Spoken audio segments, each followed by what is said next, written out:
Et Yezo Amalfi, premier joueur qui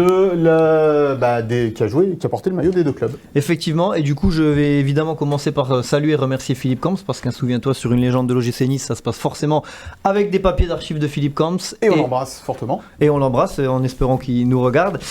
Premier joueur à avoir porté le maillot des deux clubs dans les années 50, un Brésilien du coup, qui a plus marqué l'OGC Nice que l'AS Monaco, né dans les années 20 à Sao Paulo. Une saison à Nice, 50-51, quelques mois seulement à Monaco en 52. Et finalement, il a très peu joué des deux côtés. 17 matchs à Nice pour 6 buts et 4 matchs à Monaco. Donc on peut se dire comment il a pu marquer l'OGC Nice avec aussi peu de matchs. Et en fait, alors juste pour finir sur Monaco, parce que c'est très bref, il n'a pas vraiment laissé de traces sur le Rocher, à une époque où l'ASM évoluait en D2. Mais à Nice, c'est devenu une légende et les anciens s'en souviennent encore. Et en fait, d'après les témoignages d'époque, c'était déjà un joueur incroyable parce qu'il dégageait par sa facilité, ses extérieurs du pied, un joueur d'instinct.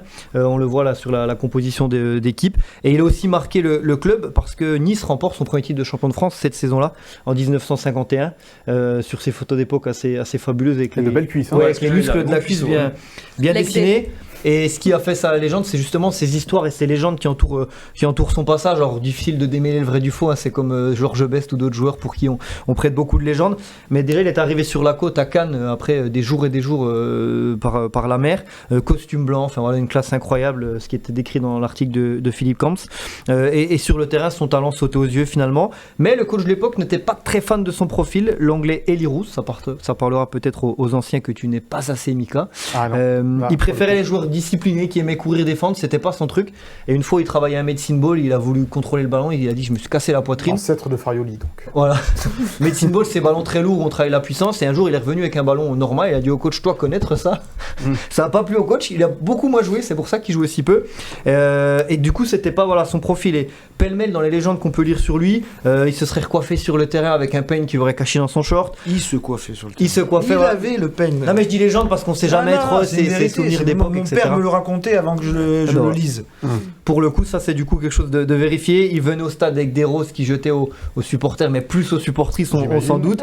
Il refusait de faire certains. Même quand j'arrive à Nice maintenant, je le fais. On les a pas vus les roses encore, ni les petits pas pour toi, c'est que pour Léandre. Pour Léandre, la classe. Il refusait de faire certains déplacements. Et alors, je trouve que c'est la plus drôle. Il s'était allongé sur un lit en centre-ville pour un peu taquiner le coach qui le faisait pas jouer, avant de se faire déloger par la police, les klaxons, etc. Et du coup, le lendemain, il a fait la une des journaux, coup de com' incroyable, fabuleux.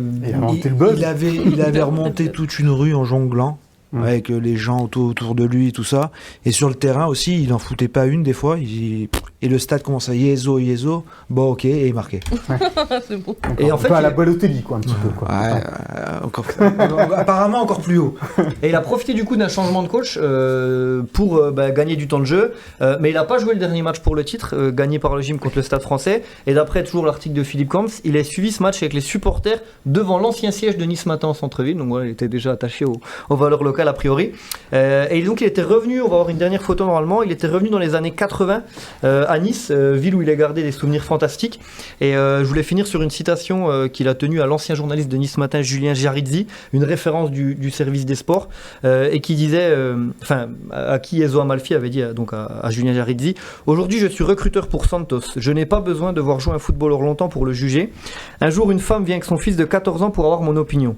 Je lui demande sa pointure, 46. Je lui ai dit: madame, avec un pied comme celui-là, je suis sûr que votre fils ferait sans doute un bon batteur dans un orchestre, mais pas un bon footballeur. Voilà, j'ai trouvé ça fantastique.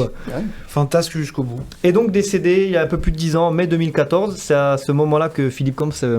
Enfin, c'est en 2020 que Philippe Camps avait fait un sujet à sa mémoire, et en commentaire, si les supporters sont intéressés, j'essaierai de voir si on peut le remettre sur le site web de Nice Matin pour que les gens puissent le lire, parce que l'article de Philippe est comme d'habitude super bien documenté.